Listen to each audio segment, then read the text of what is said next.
E a arrogância nada mais é do que uma teimosia. E eu digo de mim que a teimosia não deixa de ser uma burrice.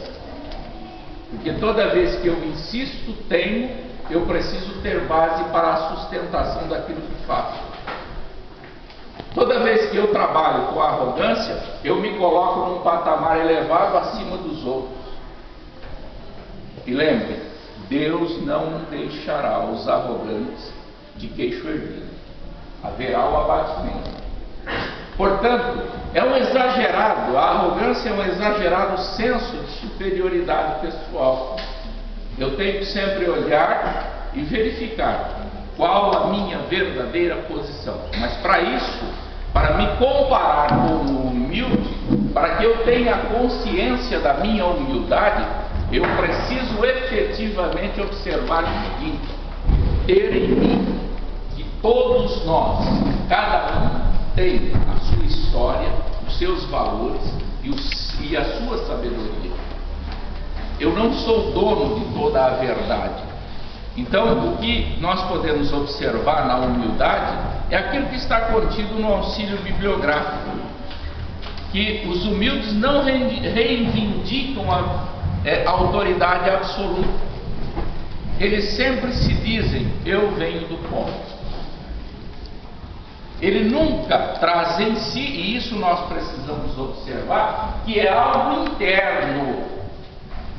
O insolente, o arrogante, o orgulhoso carrega uma outra figura que é comum nos dias atuais, que se chama jactância. Eu tenho, eu fiz, eu faço, eu aconteço. Esse é o jactancioso.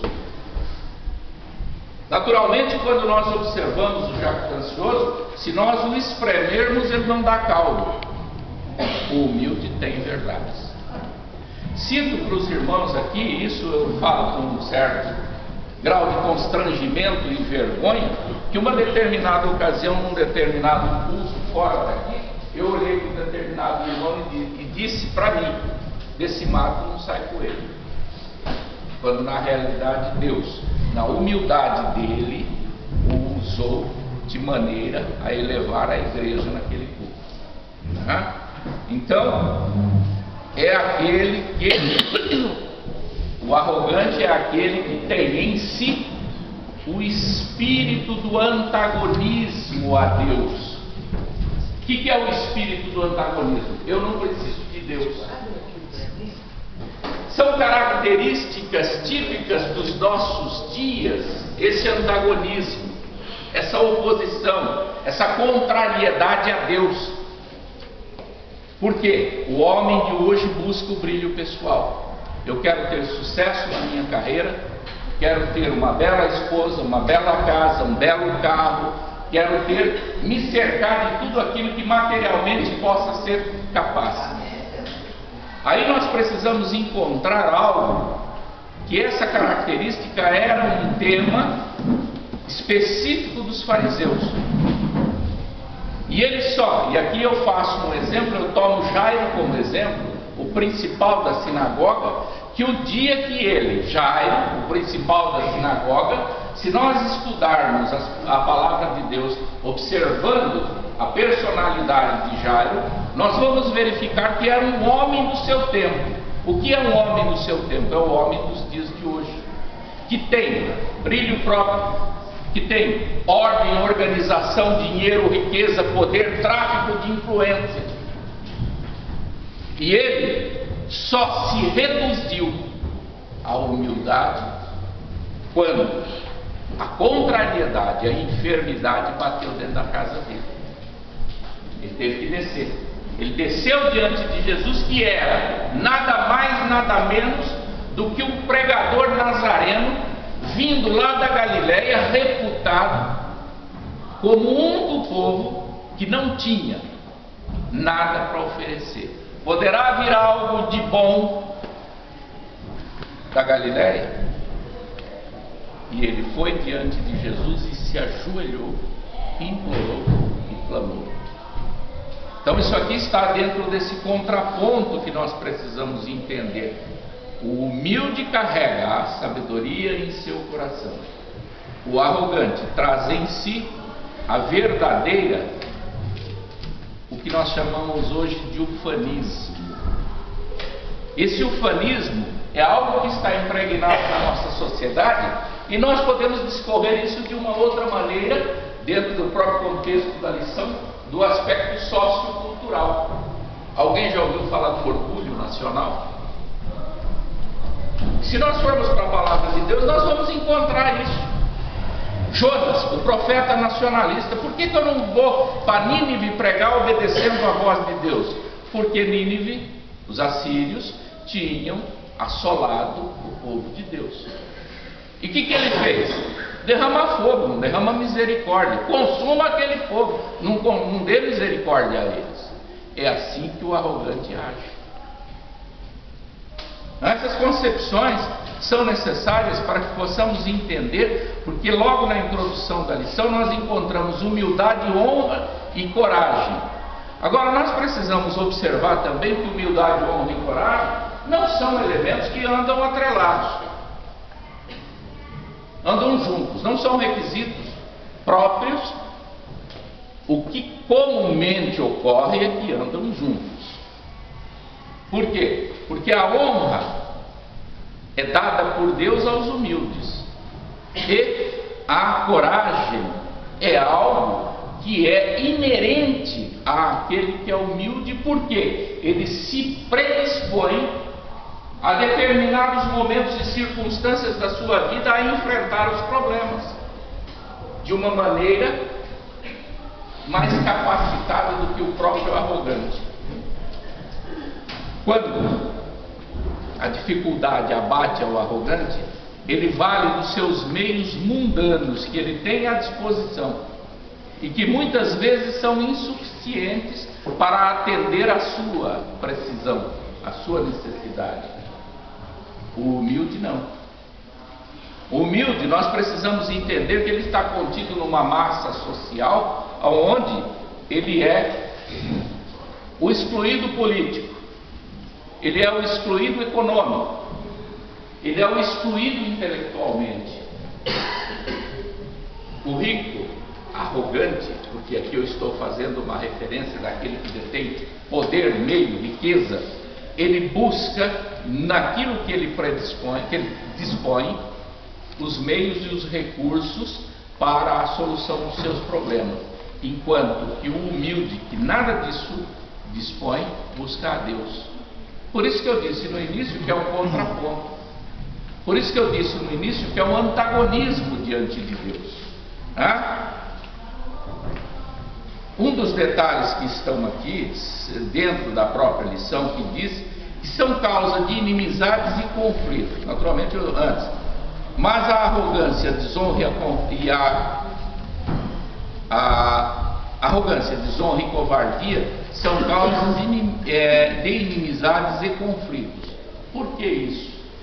Porque, via de regra, isso são características típicas daqueles que se jactanciam daquilo que possuem, daquilo que são, daquilo que tentam ser sobre os demais.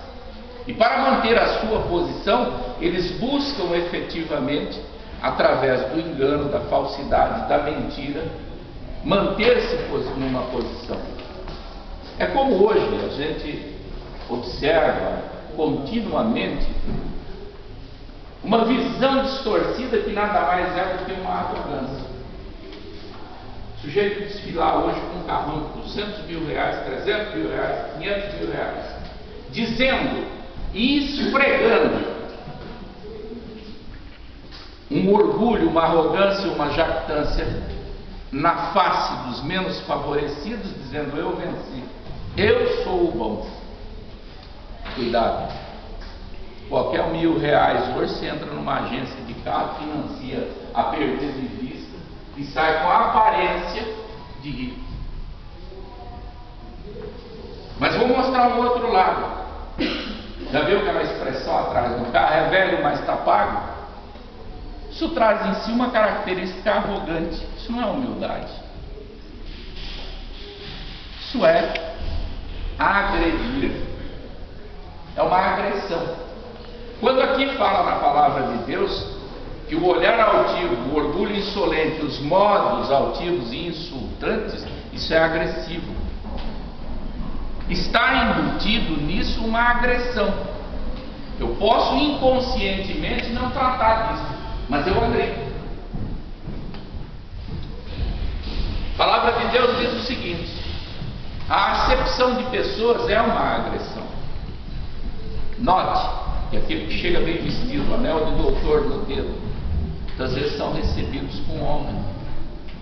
E aquele que vem com chinelinho de dedo são rejeitados. Não se esqueça, cada um tem a sua verdade, cada um tem a sua sabedoria, cada um tem suficiência para nos dar lições. Querem ver uma das maiores lições que a palavra de Deus nos dá de humildade? Jesus vira e diz: vinde a mim as criancinhas. Quantas vezes nós somos surpreendidos com a sabedoria infantil? Quantas vezes no alto, no topo da nossa maturidade, sabedoria, competência, tomamos uma rasteira de uma criança? O maior exemplo que nós temos, que nós vivenciamos, é Jesus. Sendo rico, fez-se pobre. Então, isso que nós precisamos compreender dentro desse contexto. A arrogância, à luz de alguns contrastes bastante didáticos, e do que nós vamos discorrer agora, contrastes bastante didáticos e ilustrativos. O sábio e o insensato. A sabedoria, muitas vezes, não é a cultura. Vamos avaliar duas coisas. Cultura é uma coisa. Eu posso ser culto, me perdoe o uso da expressão que eu vou fazer agora, mas isso aqui é ilustrativo, é para definir. Eu posso ser culto, mas ser burro. A partir do momento que, em sendo culto, que arrebanhei conhecimento, mas não uso, eu sou burro. Me perdoe o uso dessa expressão dura. E quantas vezes nós encontramos pessoas analfabetas que são sábias, que têm bom senso, que têm equilíbrio, prudência. Há dentro dela uma ciência extraordinária, que não é a cultura, não é os livros, não é o estudo, não é passar por bancos de faculdades, que vai levar ele a uma determinada posição de sabedoria. Ele pode ter conhecimento, mas não tem sabedoria. Esse é o distintivo. São dois extremos. Dentro desse contexto, quantas vezes nós não encontramos intelectuais arrogantes? Eu sei mais que o outro, eu sou o dono da verdade, eu faço, eu aconteço, eu domino. Isso é insensatez. Porque a qualquer momento eu posso passar um carão, porque alguém pode me chacoalhar. Então, nesse ponto, nós precisamos compreender essa realidade. No tema que nós estamos vivendo agora, no tema que nós vamos discorrer, do justo e o injusto, o justo aqui é aquele que é, no mínimo não, perdão, é aquele que é obediente a Deus. Porque em sendo obediente a Deus, ele tem o verdadeiro parâmetro da sua posição, da sua dependência de Deus. Eu dependo de Deus. O exemplo que eu citei, Jairo, dependeu de Jesus. No contexto comparativo, isso eu tenho um estudo um pouco aprofundado sobre isso. No contexto comparativo, o brilho próprio de Jairo se esmaeceu diante do brilho humilde de Jesus. E ele teve que se vergar essa verdade. Imagina o Filho de Deus botando um avental, pegando uma bacia, ajoelhando aos pés dos discípulos. discípulo e lavou os pés. Era a última posição